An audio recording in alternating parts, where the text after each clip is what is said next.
Welcome to Fan for Racing Radio. I'm Fan for Racing Sharon, and joining me tonight is Jay Huseman. Welcome to the show, Jay. Thank you, Sharon. It's time to kick off another NASCAR race season, and I know Chris and the gang just watched the tail end of their live show, so that was entertaining to say the least. But now we're going to get into try and do a preview here for the Clash. We'll get into some of that. It's going to be a sketchy preview based on weather. Yes, indeed. There is some weather in the area, and so we're hoping it's not going to be canceled, but that does exist as a possibility. So even though we're giving you the preview here, it could change. So we're going to advise everybody to keep your eyes alert for updates as to if there is a reschedule, when it's going to be rescheduled to. But we can give you the details that we have available to us at this point and get you all ready for that clash at Bowman Gray. So, Jay, we've got a lot of good notes to go on here. There's a lot of details about what to expect in the clash for this year. We're going to look at some of the statistics of the exhibition race that starts off the season.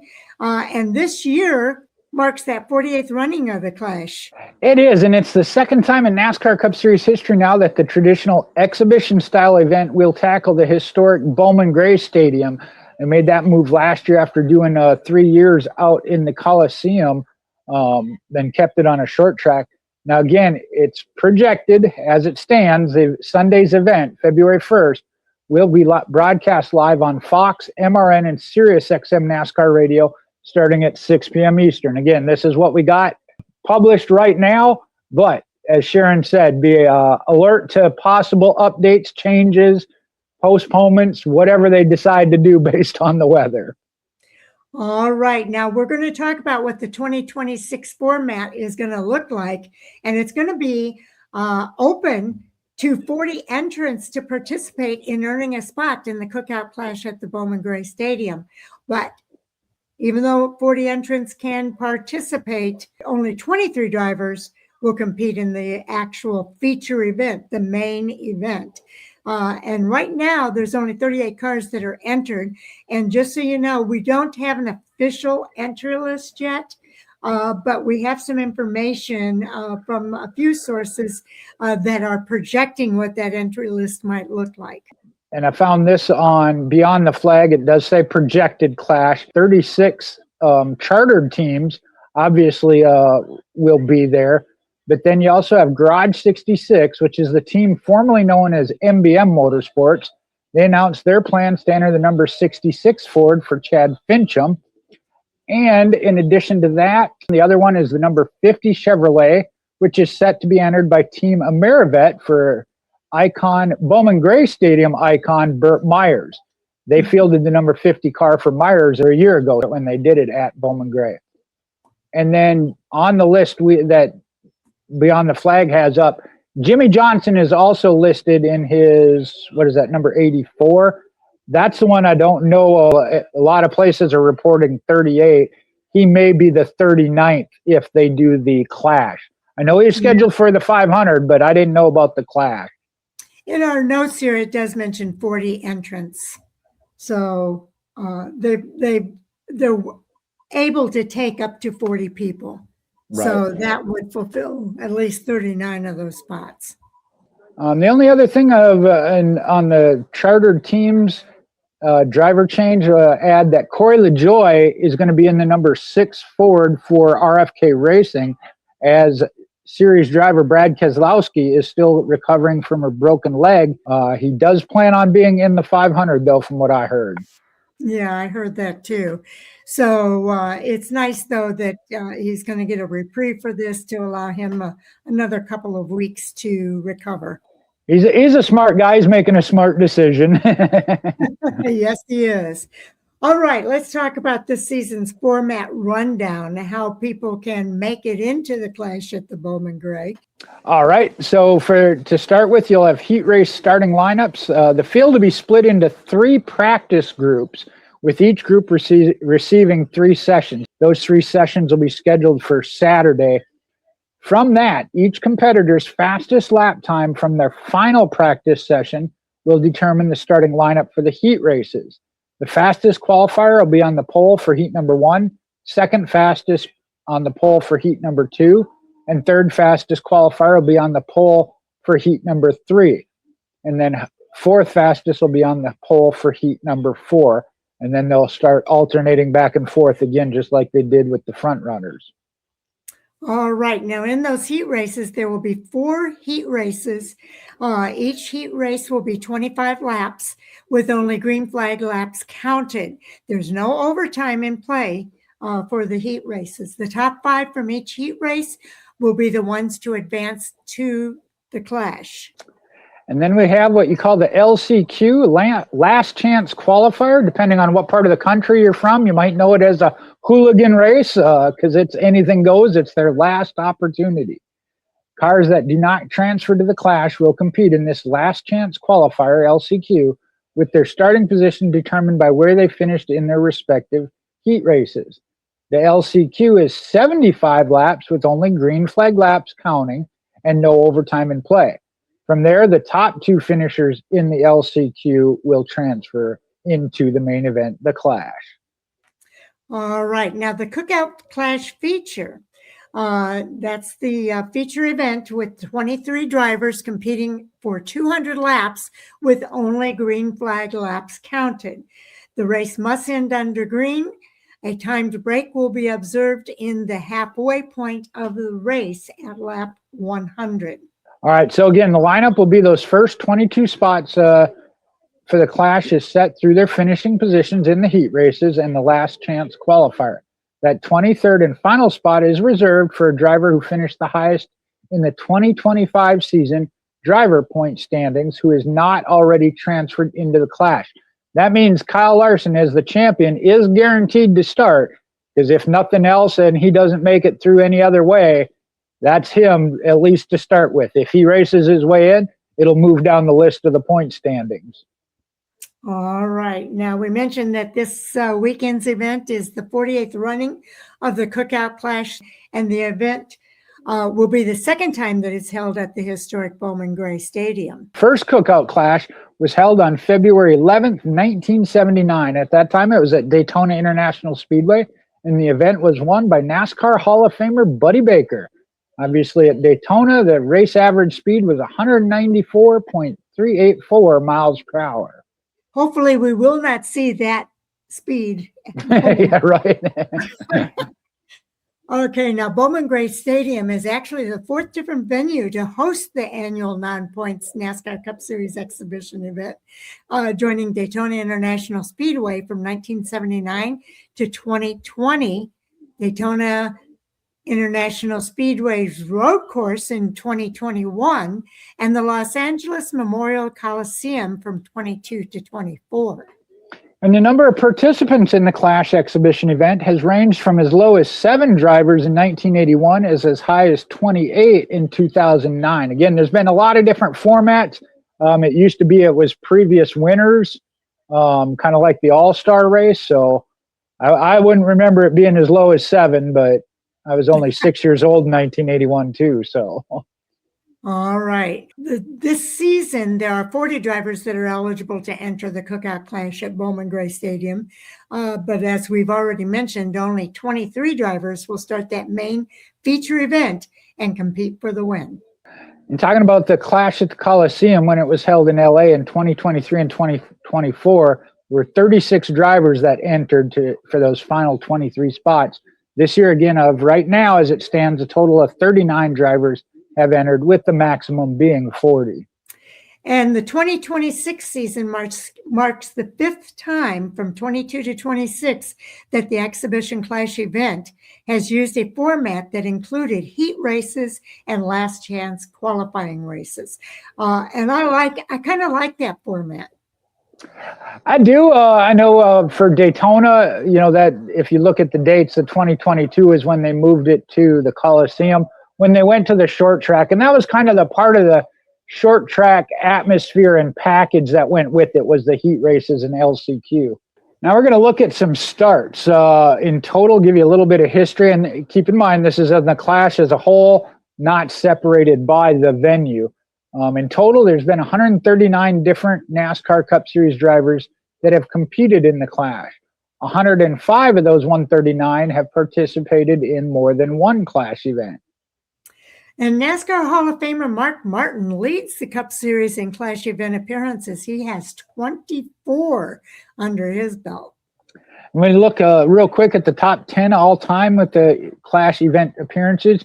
I mentioned Mark Martin at the top with 24. Bill Elliott had 23.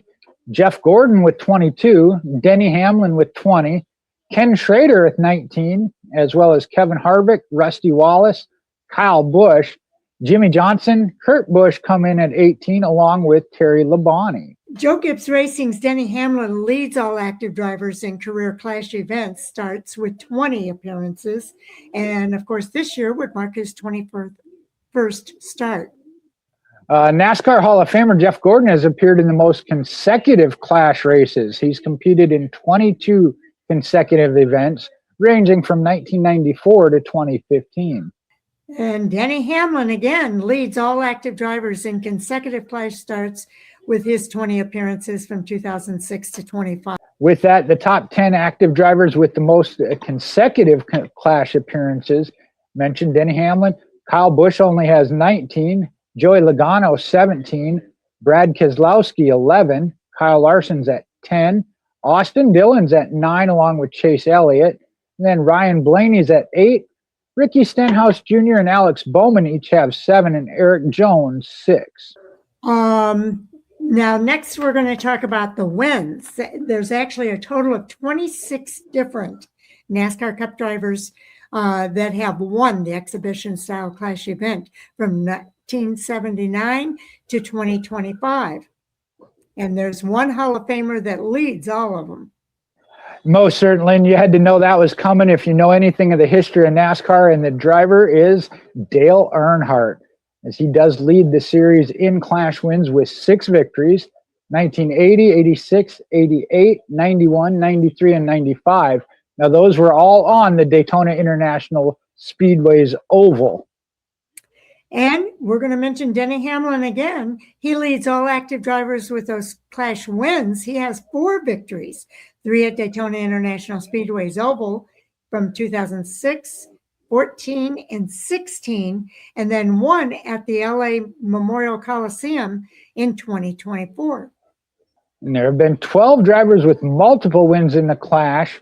5 drivers have won it 3 or more times. We talked about Dale Earnhardt with his 6, which is most all time. Denny Hamlin's got 4.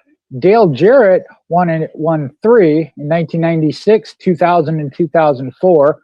Kevin Harvick in 09, 10, and 13. And Tony Stewart in 2001, 2002, and then again in 2007. And with the exception of Denny Hamlin there, that would have all been at Daytona. Yes. On the oval. Yes. And I'm so excited that Tony Stewart's going to be in the Daytona Truck Series race this year, too. That was cool. Yep. Looking forward to it. All right. Now, other drivers with multiple Clash wins include Neil Bonnet from 83 to 84, Ken Schrader from 89 and 90, Jeff Gordon from 94 and 97, Dale Earnhardt Jr. from 2003 and 8, Jimmy Johnson 2005 and 19, Kyle Busch in 2012 and 21, and Joey Logano, I believe, is our most recent driver with multiple wins. He won in 2017 as well as 2022. And 4 drivers have won consecutive Clash races in the stretch of 1979 to 2024.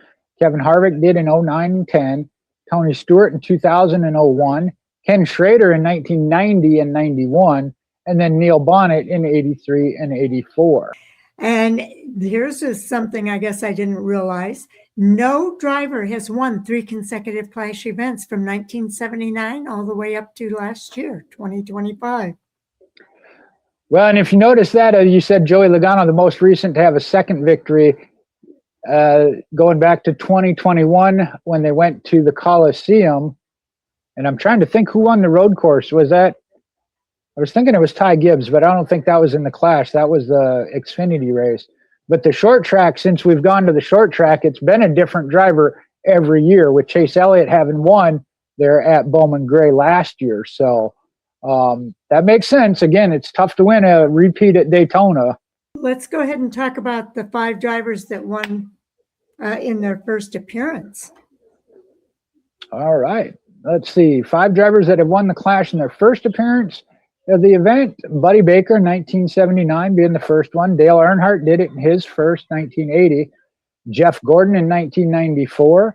Dale Jarrett, 1996. And then Denny Hamlin in 2006.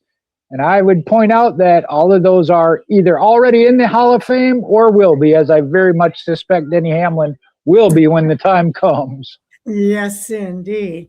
5 times the Clash winner has gone on to win the Daytona 500 pole. So Buddy Baker in 79, Bill Elliott in 87, Ken Schrader 89 and 1990, and then Dale Jarrett in 2000. And again, this is mostly talking about Daytona as far as the oval, but 6 times in the 47-year history of the exhibition-style Clash event, the winner of the Clash has gone on to win the Daytona 500 itself.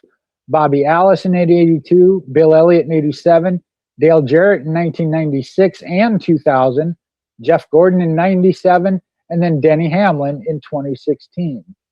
Yeah, that's the one thing with the event being at Bowman Gray. It's nowhere close to being the same right. as the Daytona track. So that makes a huge difference. Now, 2 drivers have swept the Clash, the Daytona 500 pole and the Daytona 500 from 79 to 25. Dale Jarrett in 2000 and Bill Elliott in 1987. Boy, I thought that list would have been a little bit longer with Jeff Gordon being one of them, but I guess he didn't get all 3. Interesting. Well, here we go. 1 driver has swept the Clash, the Daytona 500, and the Coke Zero Sugar 400, which is the summer Daytona race. And that is that one man, Bobby Allison, in 1982. There you go, a full Daytona sweep. There you go. Now, 5 drivers have won the Clash from 1979 to 25 and the NASCAR Cup Series Championship in the same season. None other than Dale Earnhardt is the only driver to have accomplished the feat multiple times. He did it in 1980, 1986, and 1991, along with 1993. The other 4 drivers all did it 1 year. That's Darrell Waltrip in 81, Jeff Gordon in 97, Tony Stewart in 2002, and Joey Logano in 2022. Well, I'm getting old and my memory isn't as good, so I only went back to 5 years of the short track Clash event. But overall, the Clash event is riding a streak of 8 different driver winners, ranging from 2018 to 2025. I told you I couldn't remember who won the road course, so that's where my streak had to stop. I couldn't remember any further than that. All right. Now, the largest span of seasons between a driver's 2 most recent Clash wins is 14 seasons by Jimmy Johnson, 2005 to 2019. And the largest span of seasons between a driver's first and last Clash wins is 18 seasons, as Denny Hamlin did it in 2006. He had ones in 14 and 16 and then added one at the Coliseum in 2024. Who do you suppose is the youngest Clash winner? I would have known that one. He was born February 13th of 1994, 22 years, 6 months, and 9 days. I suspect Jeff Gordon fans would know the answer to that. And that would be me. Now, the oldest Clash winner was Dale Jarrett, February 7th of 2004. He was 47 years old, 2 months and 12 days. That one I don't know if I'd have gotten right. All right. Now, a total of 18 different starting positions on the grid for the Clash have led to victories in the event from 1979 to 2024. Let's see. What's the highest percent of win? It looks to me like it's the pole position and 15th. They're both got 6 wins out of those. Wow. Wins from the front row, there have been 11 for 23.40%. Wins from the top 5, 19 for 40.43%. And wins from the top 10 starting positions, there are 24, which is 51%.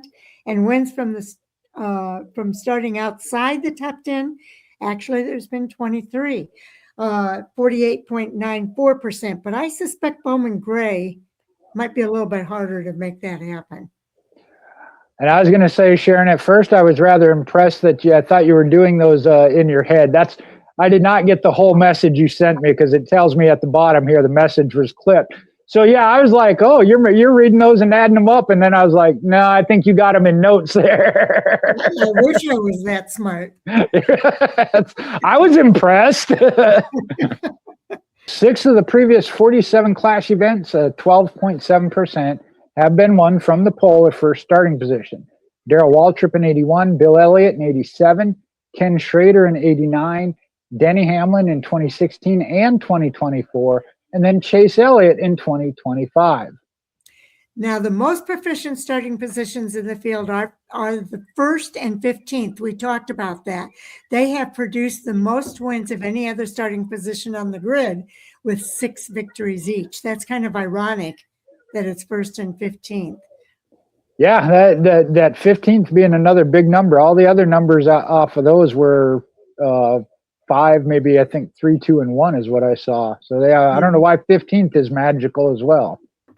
Now here we go. This is where I was talking about, since moving the Clash to the short tracks in 2022 with heat races and last chance qualifying to set the starting lineups, the winner of the Clash hasn't started worse than 4th in the main event. 2022, the winner came from 4th. In 2023, it was 2nd. And then 2024 and 25, it was from the pole. Okay, now interestingly, 23% of the Clash winners have started on the front row, and 51% of the winners in the Clash have started the event from outside the top 10. Wow. It is a dichotomy. Yeah. And the deepest in the... On the short tracks, I don't suspect somebody from outside the top 10 to win. Right. You got to always keep that in mind. The short track events is only 7 years old. Yes. Now, the deepest in the field the Clash event race winner has come from, Kevin Harvick started 27th in the 2009 at Daytona International Speedway. Okay, let's talk about the organizations and their wins at the Clash. There have been 15 different organizations that have won the exhibition style Clash event in the NASCAR Cup Series from 79 to 25. This one kind of surprises me, but not all that much. Joe Gibbs Racing is the leader of the pack when it comes to Cup Series victories in the Clash. They have 12 wins. 2001, 2, 6, 7, 12, 14, 15, 16, 2020, 21, and then 23 and 24 all have been in the last 24 years. Now, that's impressive. That is mighty impressive. Let's tell you some more about Joe Gibbs Racing. They won the last 2 of the last 3 Clash events between 23 and 24. I did not realize this was a JGR-dominated event. They have 8, and then Team Penske with 4. They've combined to win the Clash 12 of the last 15 years. Hendrick Motorsports and Richard Childress Racing have won the other 3 during that time span. To not see Hendrick Motorsports at the top of that, or closer to the top, is really surprising. Yes, and one thing to kind of keep in mind this year is that Chevrolet, who dominated last year, Chevrolet, they pretty much dominated at Hendrick Motorsports last year. They have a new model that they'll be running this year. So it'll be interesting to see how that plays out. Now, sometimes when they have a new model that they're racing in, it takes them a while to adapt to those changes. That's true. We'll have to kind of keep an eye on that throughout the season, at least the first part of the season, if Chevrolet struggles. Joe Gibbs with their 12, Richard Childress with the 8 was in 86, 88, 91, 93, 95, 2009, 2010, and 13. So they haven't won in over 12 years. Rick Hendrick Motorsports, they do have 8 total, just hasn't been recent. Theirs came in 89, 90, 94, 97, 2005, 8, 19, and 25. I'm not sure who 19 was, but Chase Elliott was 2025s. Team Penske, theirs came in 90, 5 of them came in 98, 2011, 17, 18, and 22. Robert Yates Racing, it's been a while since I've heard that full name. They had 3 as an organization in 96, 2000, 2004. Then we get into some of the older schools. Junior Johnson and Associates in 81 and 84 for their 2. And a bunch with single clash victories. Let me see if I can pair these up. 1979, it was Rainier Racing. Osterlin Racing won in 1980. In 1982, it was Dygard Racing. Romock Enterprises, I don't even know who that is, 1983. Hagen Racing, I remember that one in 85. Melling Racing in 87. Bud Moore in 1992, Bud Moore Engineering. And RFK Racing, they had theirs in 1999. And Dale Earnhardt Incorporated in 2003. There's a trip down memory lane for you. Yes, indeed. The top 5 organizations in Clash victories that Jay just listed off have combined to win 36 of the 47 events for a total of 76.5%. That is astonishing. Now, the largest span of seasons between an organization's 2 most recent Clash wins is 6 seasons. That's by Hendrick Motorsports, again in 2019 up to 2025. And the largest span of seasons between an organization's first and last Clash win is 36 seasons. And that was by, surprisingly, Hendrick Motorsports from 1989 to 2025. Now, among active organizations, RFK Racing is currently riding the longest winless streak since its last Clash win, coming back in 1999, which is 26 years. So they would actually, well, no, that's still, Hendricks was 36, so still wouldn't beat that out. Only 2 times has a team swept the top 2 finishing positions in the Clash. And in 1990, it was Hendrick Motorsports, and in 2018, it was Team Penske. All right, we've covered drivers and organizations. That leaves the manufacturer, a very vital and important part of it. We've had 7 different manufacturers that have won a Clash exhibition race in the NASCAR Cup Series from 1979 to 2025. And Chevrolet leads all 7 manufacturers in Clash wins with 23 victories. They're followed by Ford with 10 victories. Toyota has 8, Buick 2, Oldsmobile 2, Dodge 1, and Pontiac also 1. Well, and Chevrolet has won the Clash only 3 times, though, in the last 15 years after winning 6 straight from 2005 to 2010. And that's the series' most consecutive Clash wins by an OEM. But obviously, they lost a little bit of their touch here in the last few years.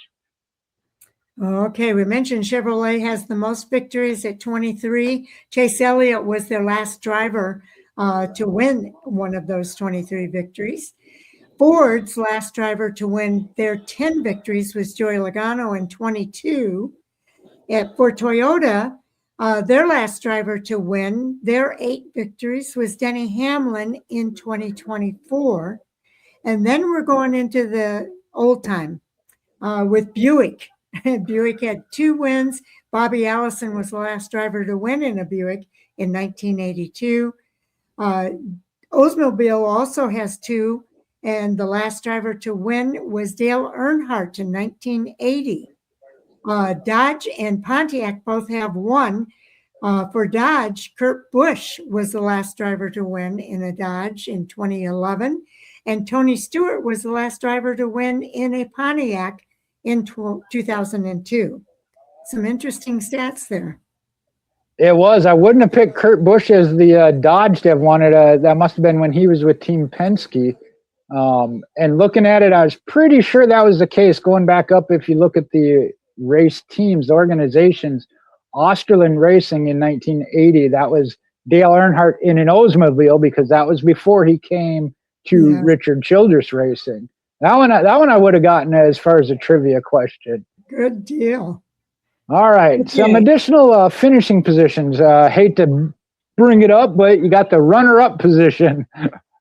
Total 33 different drivers have finished runner-up or second place in the annual NASCAR Cup Series Clash exhibition events during that 1979 to 2025 span. All right, let's talk about some of those drivers who finished runner-up. Darrell Waltrip has 3, along with Dale Earnhardt Jr. and Kyle Busch. Waltrip's came in 79, 83, and 85.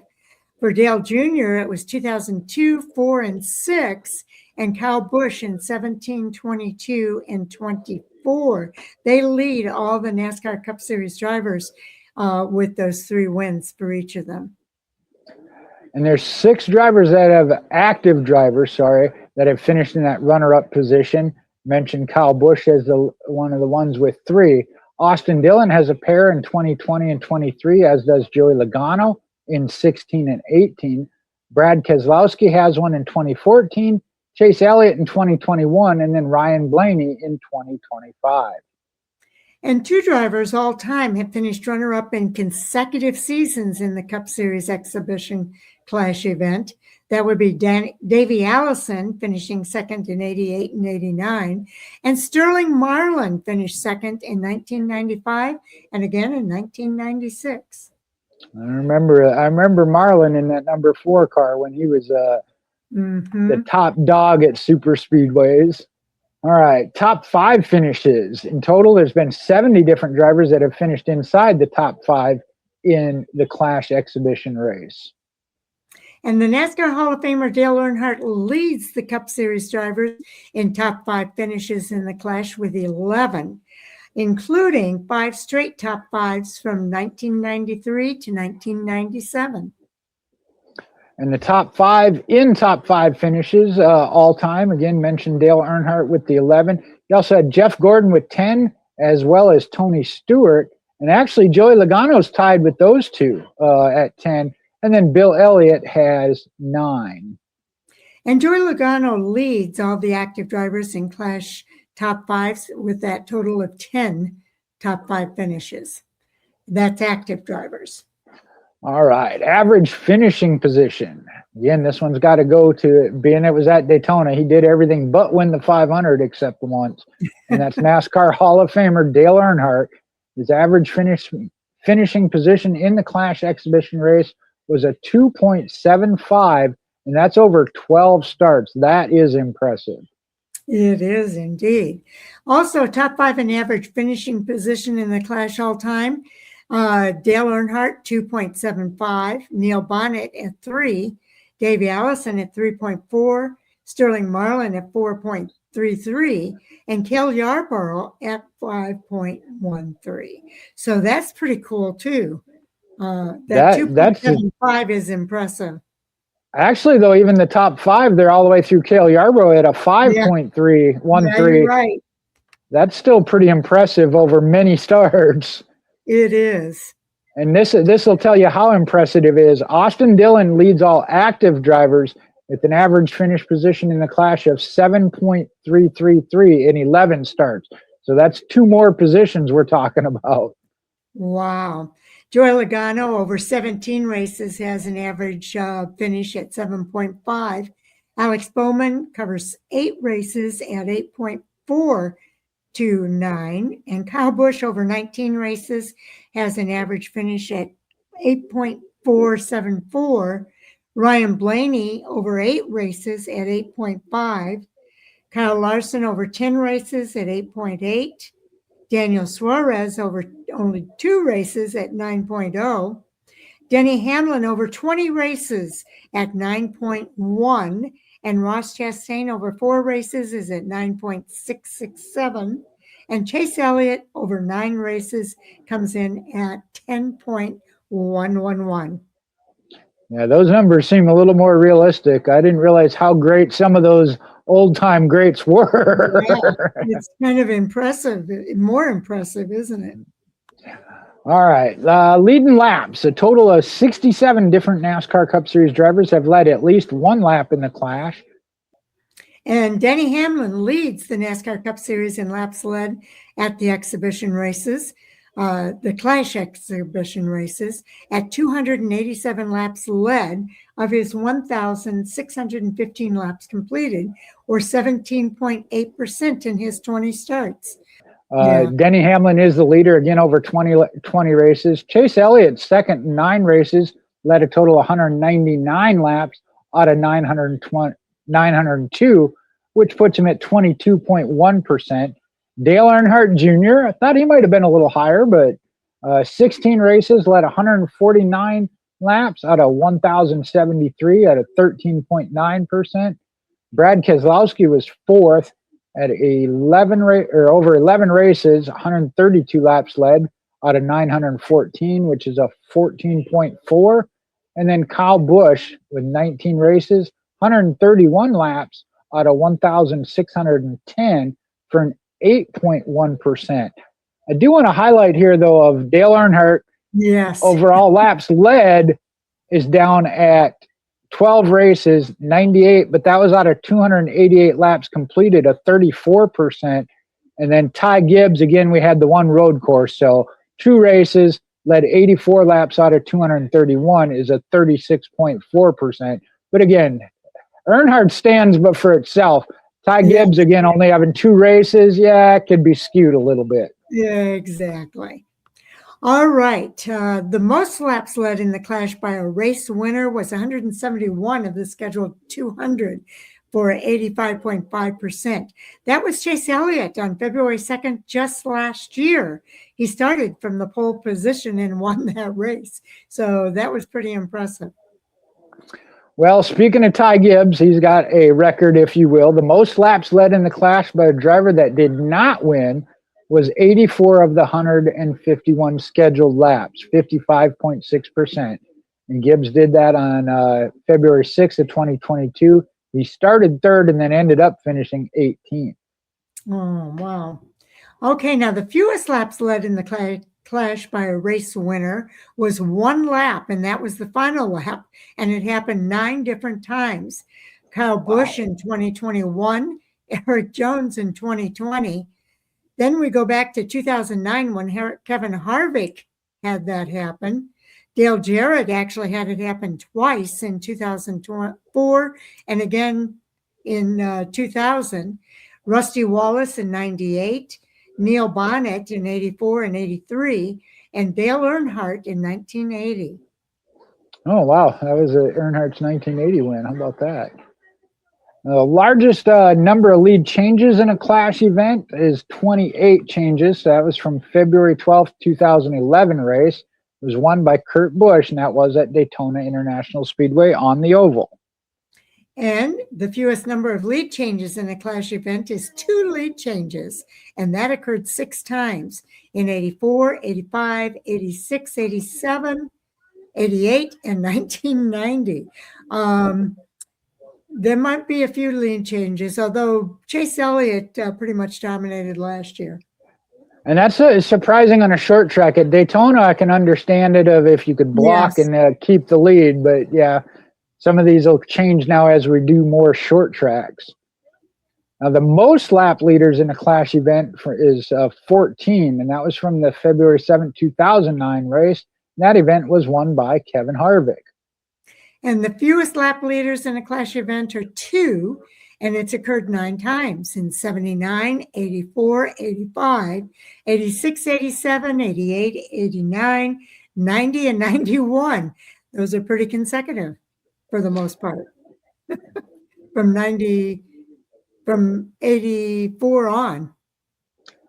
All right, just to give you a few more things here, we'll go by the numbers of the Clash at .013. That's the closest margin of victory in seconds by Kyle Busch over Tony Stewart in 2012.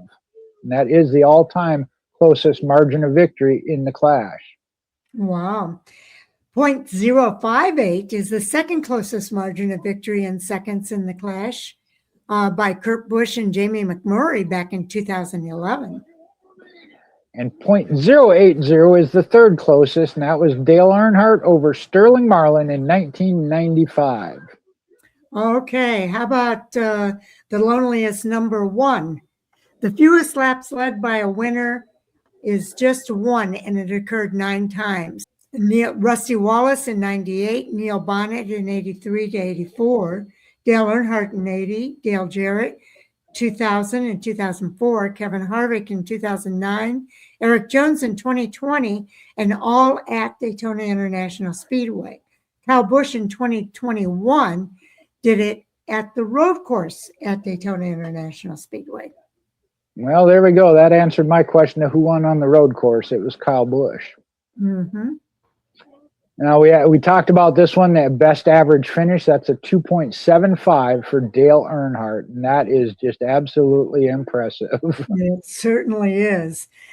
4 is the number of different venues the Clash event has been previously held at. Of course, Daytona International Speedway, the road course at Daytona, the Los Angeles Memorial Coliseum, and Bowman Gray Stadium. Now, the number 4 also plays, though, for the most Clash wins by an active driver. We mentioned Denny Hamlin in 6, 14, 16, and 2024. And 4 is also the number of drivers to win the Clash from the pole or the first starting position. We mentioned Darrell Waltrip doing that in 81, Bill Elliott in 87, Ken Schrader in 89, and Denny Hamlin did it twice in 2014 and 10 years later in 2024. Now, this is almost a recall, if you can remember these, because the number 5, that's the drivers who have won the Clash in their first appearance. Buddy Baker, Dale Earnhardt, Jeff Gordon, Dale Jarrett, and Denny Hamlin.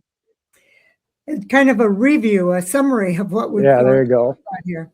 6 are the most Clash wins all time by a driver. Dale Earnhardt, the series leader, winning in 80, 86, 88, 91, 93, and 95. And 7, I'll remember this one because, like I said, this one surprised me. 7 is the all-time fewest starters in the field for a Clash in 1981. I'm going to have to look that up of why that was. Let's move to the double digits. 12, the most number of starts before winning an event, and that was Martin Truex Jr. in 2023. And 14 was the highest number of different leaders in the Clash event from 2009 at Daytona's Oval. 19 is the most consecutive starts by the Clash by an active driver, and we mentioned that is Denny Hamlin from 2006 to 24. And the pair of 22s, the first one is the highest number of wins by the manufacturer, and that was Chevrolet. And 22 is also the most consecutive starts by a Clash driver, Jeff Gordon, from 1994 to 2015. Now remember this one too, 27th. That was Kevin Harvick's starting position in 2009, and that is the lowest position by a race winner in the event's history. Let's talk about the number 28. That's the number of lead changes in 2011, and that's the highest number since the race began back in 79. And we don't want to remember this one, unfortunately. 84, most laps led by the driver that did not win the Clash event. And that was Ty Gibbs at the Coliseum in 2024. 171, we're in triple digits now. That's the most laps led by the winner of the Clash event, and that was Chase Elliott just last year at Bowman Gray. And this one hadn't been talked about yet, so you might want to mark this one, 197.802 miles per hour. That's the fastest average speed for the race in the Clash.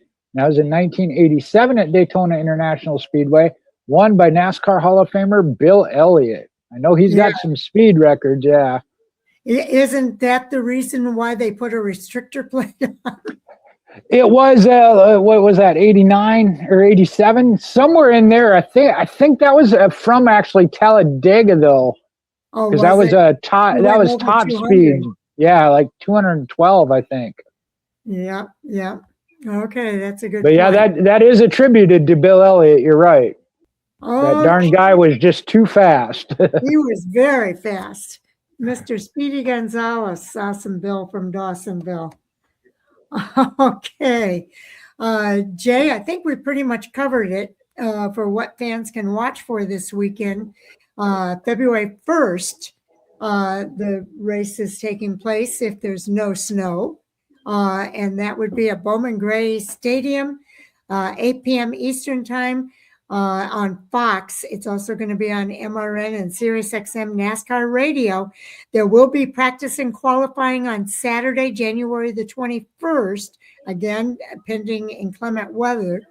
It starts at 6:10 and goes until 8 p.m. That will be televised on Fox Sports 1. The heat races will take place again on Saturday the 31st, starting at 8:30 p.m. Eastern Time on Fox.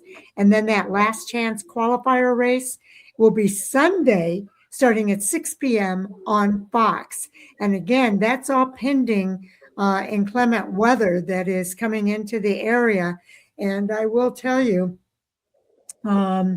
it's really important that you keep your ear posted for any updates in that regard.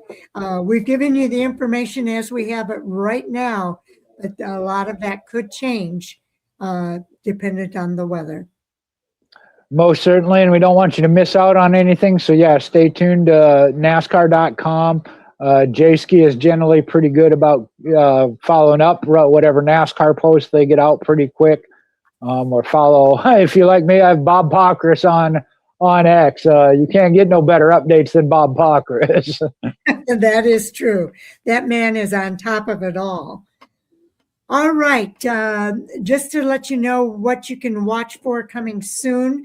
First of all, our very first episode for the 2026 season happened earlier this evening on live race chat with Taz, Chris Crichton, Taz, and CJ all participated in their live race chat. They're bringing that over to us from 110 Nation, and they will be on every Wednesday night starting at 6 p.m. Eastern. Well, that would be 6 p.m. Central Time. I'll just say it that way. And then we of course are doing our preview for the Clash at Bowman Gray. I'll be posting this probably sometime between Thursday and Friday.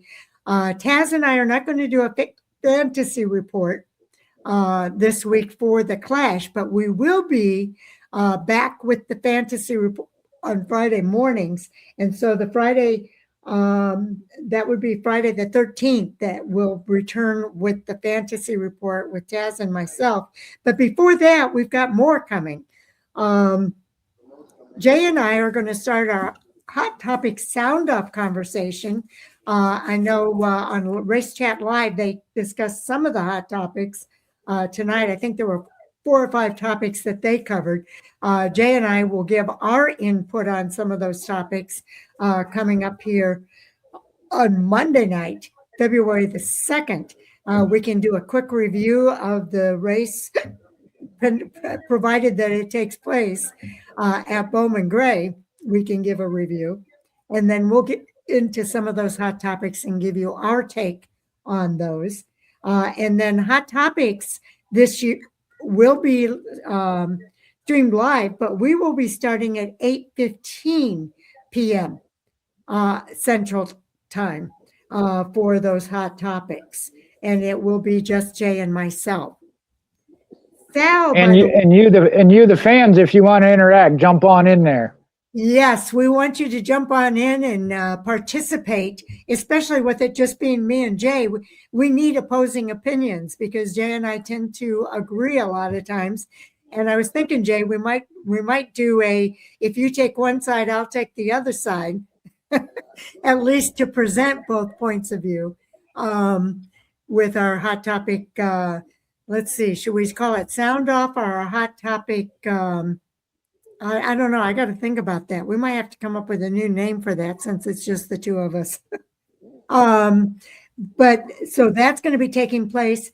Also, Sal, is going to be doing interviews this season for us. So he is designated Tuesday as a day that we will be conducting those interviews. We typically record them first and then put them out by the very next day, which would mean that those previews would come out probably on Wednesday. If not, if we get them done early enough, I might be able to still get them out on Tuesday. So I would say those interviews will probably come out between Tuesday and Wednesday. But keep in mind, I've left it open for all of our fan racing crew. If they are able to schedule someone for an interview, we could do those anytime. So watch for interviews to be coming out from Fan Racing Radio amongst all of us. But Sal's focus is going to be on scheduling interviews. Now then, what am I missing, Jay? Oh, the previews. We usually record our previews. What we're going to do this year is we're going to do a quick review, 5-minute review of the previous races before each preview. So we'll continue with our previews. We usually record those on Wednesday night. I get them out between Thursday and Friday. And you can look for the preview to be included with our, the review to be included with our preview for this season as well. Well, I'm looking forward to it, Sharon. Another season of racing. I know we were kind of under limbo of when it may actually start, but it is scheduled to start this weekend with the Clash. I hope everybody's staying safe and warm throughout the country. The weather's affected a whole lot. From sporting events to just travel, as well as people in their homes. So hope everybody's staying safe. Okay. Yes, indeed. We want everybody to be safe. And we hope our listeners will be more interactive this year. We did have some interaction last year, and we enjoyed that. But we encourage everybody to participate. And that would mean a lot to us. We do appreciate everybody taking the time to watch and to be a part of our Fan for Racing Radio season in 2026. So stay tuned for more. We're looking forward to it for sure. And we got to give a thumbs up to All Sports All Day. He had to be our number one interactive fan there last year for sure. I think he was on majority of the sessions. He certainly was, and we'll have to see if we can't get him back this season as well. So stay tuned. There's a lot more coming, and I'm ready for this season to get started. How about you, Jay? Absolutely. I hope it is this weekend. I know NASCAR. Got to give them a big shout out. I know they have some. Possible projected plans if things don't go well at the Clash or at Bowman Gray.